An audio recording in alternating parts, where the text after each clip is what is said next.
Y'all ready? Okay. Commissioners Court will meet in a workshop session August the 23rd, 2 p.m. Brazos County Administration Building, 200 South Texas Avenue, Suite 106. First item is call to order. And the second is presentation and discussion of the FY 2023-24 county budget. We're almost there. Almost there. It's the last one this week. And what we've done is we've gathered more information. We've had some numbers finalized, some numbers working on. So what you have in front of you is what you saw last Thursday adjusted. This is just salaries and operations for the 23-24. There, it's up on the screen. Okay. So where we were sitting at a negative $12,383,000 last Thursday, we are now sitting at a negative $13 million. The changes that we made, first off, we had to increase the revenue budget for the CSISD school resource officers. The good news is that affects both revenues and expenditures. So we went up $307,345 on both sides. We also increased the commodities from the juvenile probation for revenues. Wait a second. It's on the wrong side for revenues. Me and my debit and credit. Sorry guys, I'm going this way. Anyway, we increased revenue for commodities. Oddities too, which are actually when we get actual food instead of actual money. So what we had is we had the expenditures budgeted, but we didn't have the revenues budgeted. So now we've added that. That technically had an increase in revenues and therefore would have decreased how much we are in the negative. We also, though, increased expenditures for juvenile supplements for $16,689. You may have remembered me mentioning that we had just gotten back from the annual Texas Juvenile Justice Department's conference with regards to the grants and how much those grants are going to pay and that supplement. Remember the $246,000 that we talked about? They were given supplements to the employees. Well, further review and going through the calculations, we found that there was another $16,689 that we were going to need to budget. So we've added that.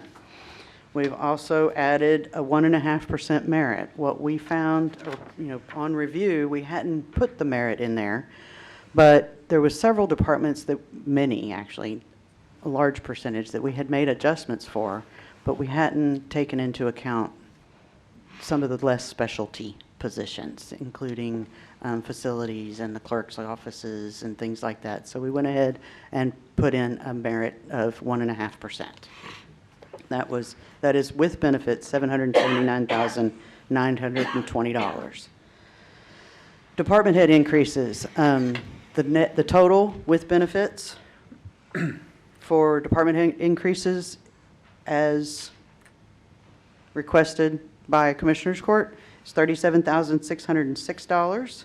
And we went ahead and created 5 positions for the 472nd District Court.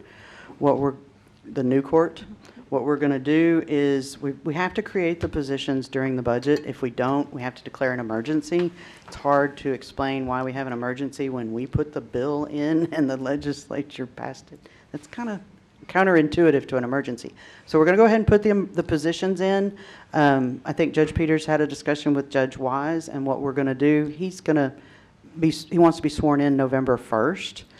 Because that's when his contract is up with City O'Brien. And then as he's able to find people to fill the positions, we'll transfer money out of contingency to fund those positions.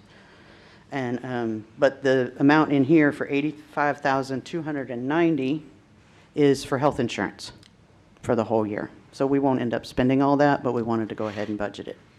Yes, sir. So you did not up the budget to include those, but we'll pull that from contingency when he feels that'll come out of the next year's contingency. Okay. Yes, and we also gave him some base salaries, hourly and the court reporter. We went ahead and gave him the amount that the other district court reporters are expected to be increased to, so that he could maybe find one.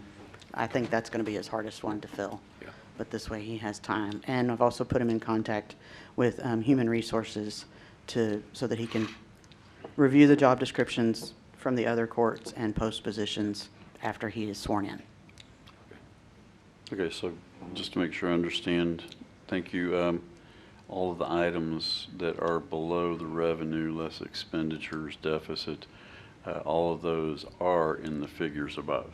Yes. Okay, gotcha. And so the last one was the juvenile board supplement for the Gotcha. And then 472nd. the inclusions and the new positions that are on the back side, that's No all- changes. That's all in there as well. Yeah, that was no changes, right, Nina? Yeah. Okay. And From last Thursday. so one of the major items that is not in here is the longevity. Remember, we talked yesterday about going ahead and changing the policy now to be effective. The first payout won't be until November of 2025. Right. So it won't affect the budget until 24, 25, Okay. because otherwise it's retroactive pay. Everybody gets to accrue the benefit during the year. Mm-hmm. Okay. Yes. Please don't tell me to do retroactive pay, because then I have to go all constitutional. I'm just letting you know that that's. I rely on you to make sure we're doing this according to Hoyle.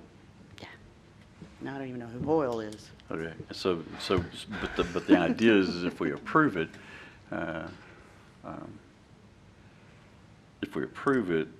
the longevity pay, then that is a benefit that accrues to employees during this year, paid in the year following, and that was about 0.75%. Yes, on the Okay. tax roll, yes, at the current appraised values. Well, no, I'm sorry, 0.75% of Merit. pay increase. Yes, For yes, for yes. everyone that's Great. less than 1 year. Everyone that's longer than, more than 1 year Yes, in yes. service. 1 year of service when they start this year, Yes. this next year. Yes. Okay, thanks. Well, okay, so let's say these new positions, let's just go ahead and walk it out. New positions that we've added, if they're hired in October 15th, they will not be eligible by September 30th of 2024. So they won't get that until November of 2026. Gotcha. Okay. All right. And so, yes, This one I thought 25. did I mess it up again? You said not 6. Okay, let's say it one more time. New positions. They don't go into effect till October 1st, so they can't hire before then, right? So let's say, just so that we're clear, the Fleet Shop Assistant Director is promoted, no, it's the bad one. We already had that person on staff. I'm sorry? Okay, yes, the receptionist for the Commissioners Court. Let's say we hire somebody October 15th of 2023. They will not be eligible for longevity at September 30th of 2024, because they will only been, I know y'all, but folks at home, right? They'll be there 25. Yes. Okay, gotcha. September 30th of, which, that means they'll have been here almost 2 years, but not 2 years. Yep. And so they won't get their first longevity until November of 2025. Okay. That's why I asked the questions. Yeah, sorry. It's all right. Any other questions?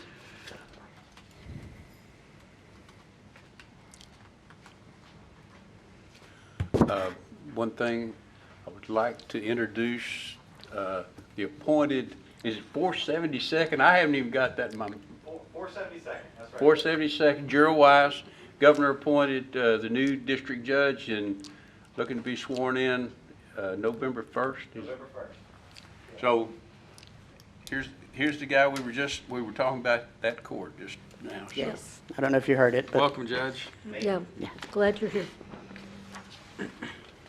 now the next page, Nina, have you found with projects? With capital. So not only with, she's trying to do both at once. What are you doing? Oh, she's fixing that. So all those things that we just went over that were changes to the budget carry forward to this. They're the same, except this one has added in the 12 million or so for projects or capital or non-capital, general fund, particularly 9.4 million for road and bridge, added in, plus new capital. And so therefore, our total budget, what it will take to balance the budget is currently $45,437,891. And that 13 million that we previously discussed just a second ago is just salaries and operations. Does that follow? Tell me that one more time. Okay. She gave me that. No, it's a different one. So salaries and operations, food for the inmate, all the operational expenditures, repairs and maintenance, our professional services and our contract services are going to, the expenditures are 13 million more than the revenues at the same revenues as last year, tax revenues. So it doesn't take into account any change to the appraised values or any change to the tax rate. Okay, so that's if we kept revenues exactly, tax revenues exactly the same. We would be, Including the 2.5 million of new property. no, I didn't put that in Doesn't revenue. include the 2.5 million new property at the no new revenue rate. Right. Okay. It's 94 million is what the revenue for property Right. tax was, and that's keeping it at 94. Yeah. It's in the 118 up there is Yeah. 94 million. I think it's pretty safe to say that that the 2 million will be there at least in no new revenue rate, right? Yes. Okay. That tax rate worksheet that I gave you, it was, I think, 2.6. Is that what it was showing? Then, this next page that we're going over now adds in what is traditionally used from fund balance. So it's the rolling forward of projects we didn't get completed, such as 9.4 million from Road and Bridge, as well as the flat work at the tax office. I'm trying to remember that list. There it is up on the screen. If you can make it a little bigger. And I have a drive Lampo crazy. Couple of contracts that we haven't finished yet. X-ray machine that didn't arrive. Where'd that one go? Anyway. Oh, that's right. And then some of the ARPA money. So that rollover of 12.5 million, which is rolling into fund balance at 9/30/23. So we're what's that word that they use for revenues? I'm getting old. Not resourcing. Anyway. Reappropriating? Yes, that's it. Sorry. Reappropriating 12 million, 12.5. So it's rolling into fund balance. We're reappropriating it for projects we didn't finish, and then also 20 million for new capital projects, which traditionally we have funded capital projects out of fund balance. Right.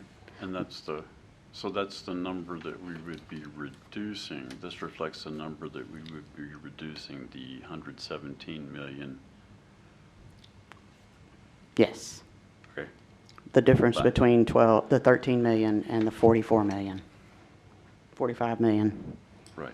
But If we spend it But our all. ending fund balance, the sheet Based that you on gave us this, was hold the on. ending unrestricted, unreserved fund balance was 117 million. Yes. If you don't take into account the 25% that we're- and everything that we're- else, yes. With the fund balance policy. Yes, so 45 minus 13 is, Gotcha. Okay, so. that's what fund balance would be. Gotcha. That's how much in fund balance would be used, assuming we spent and finished all the projects. Make sense? Well, as much as it ever makes sense. Okay.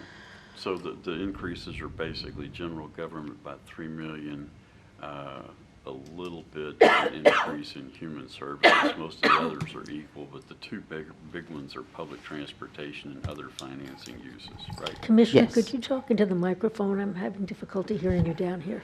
I was just, okay. Thank you. The big differences between these two are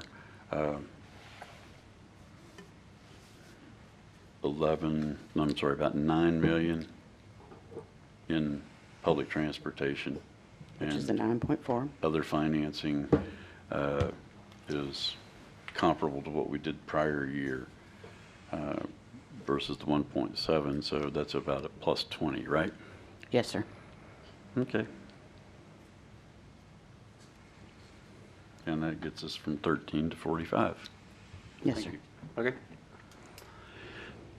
Yeah, but the difference between the two is this is, if we were looking at just our straight revenue budget, we'd be looking at the 13 million as far as maintenance and operation. Current year Once revenue, we throw the yes. capital in, we're making an adjustment for what we want to take out of fund balance. Yes, sir. Out of the 117 million. Yes, sir. Thanks. Were you able to hear that okay? Yes. Commissioner? Yes. Okay. Sorry. Yeah, and then that doesn't reflect any of this year's projected $21 million excess of, or Not if you use $21 the million 117. less expenditures, right? Correct. Not if you use the 117. Now, if you Okay. use the 80 that was at the bottom of that, Right. that does take it into account. Okay.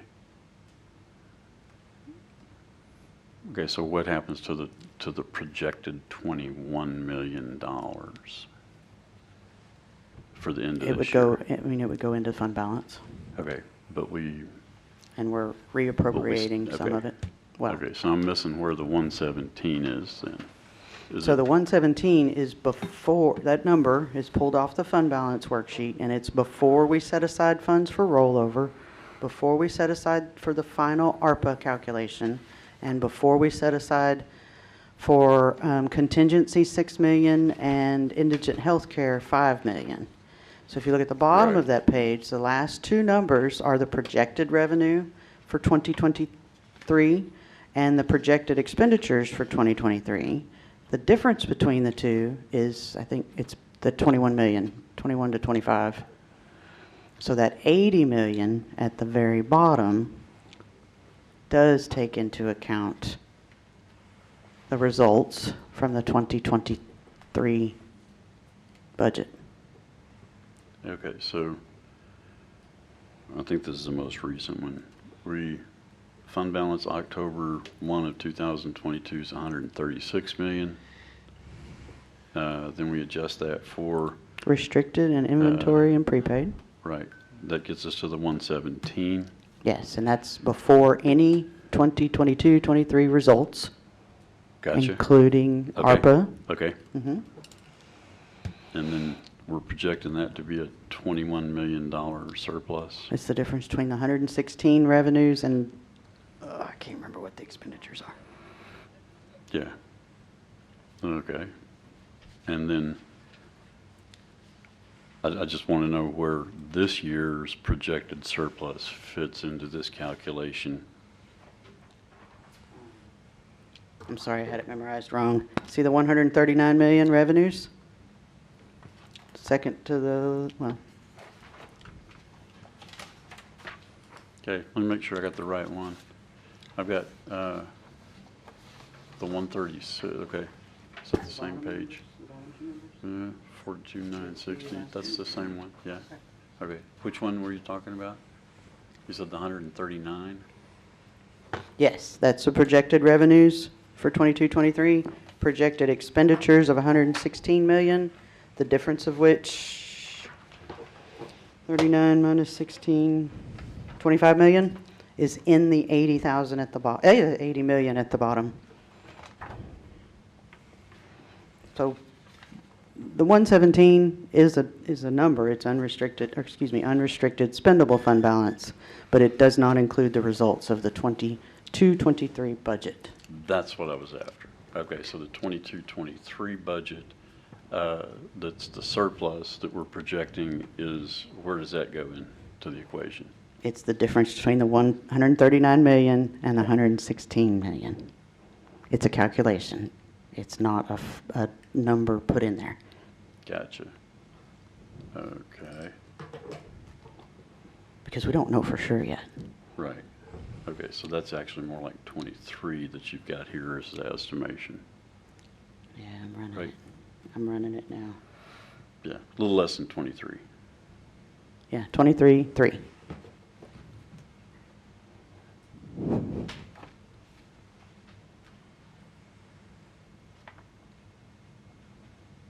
All right, and that even takes into account that we're putting $28 million into a committed fund balance, which I think that's a great idea.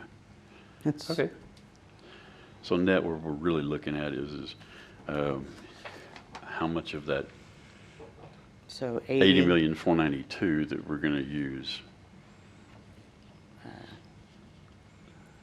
32 million. Yeah, okay, gotcha, thanks. Okay. Any other questions?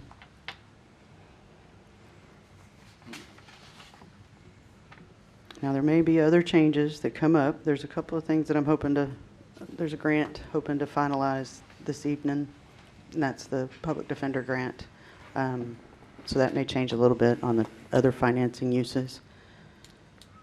What else are we waiting? And of course, Since it doesn't actually appear, okay, on the longevity, since it doesn't actually appear in the budget right, as far as numbers go, Mhm. how do we handle that as far as adopting that? We adopt that in policy and then we Yes. just deal with it next year? yes, So it'll be a separate item. yes. Thank you. Policy and then in the budget Super. for next year. Yeah, and then the other thing was I think Charles was going to get a figure for us that was net cost on insurance claims versus repairs costs. Have Yes, you he had a was. chance to look into that? Not yet. Thanks. For the roofs, for example? Yes, The yes. hail damage? Yeah. What else is on the agenda, Judge? And, If you're through with this portion of it, then it's department heads and elected officials' input. okay, now okay, hang on just a second. One last question I had. For 6 million contingency in General fund? general fund, so that's M&O. Yes. It's operations. Capital contingency is 4 million. 4 million.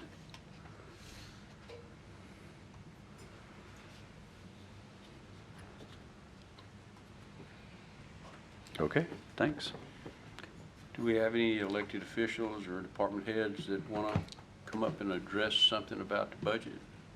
Yeah, Huh? I have something. Oh, you do? Come on. Yeah, well, just vehicle for precinct 3 constable to move it from a priority 2 to a priority 1. They've been waiting on the one for Calder Lively for about 4 months. It's been in the shop. It just hasn't been outfitted because there's been accidents and other things that have come before it. So by the time it gets ordered and delivered, if we could move it up a year, appreciate it.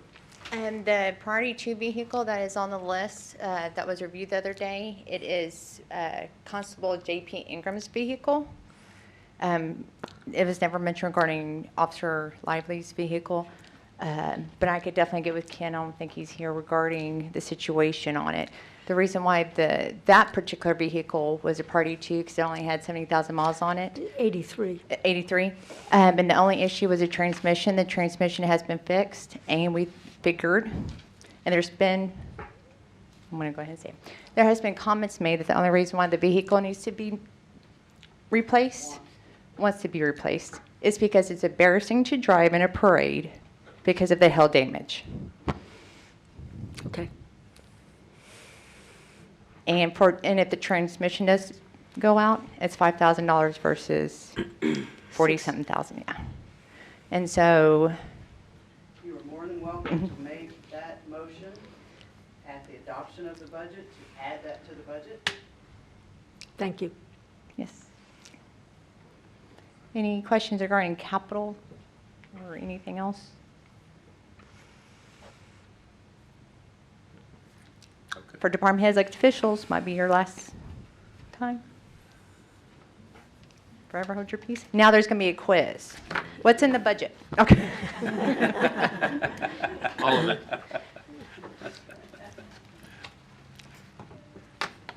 All right, so that's it today. Is that a take-home exam? I'll give you the notes and you can. All right, thank y'all for coming. It's 2:27 and we're going to adjourn.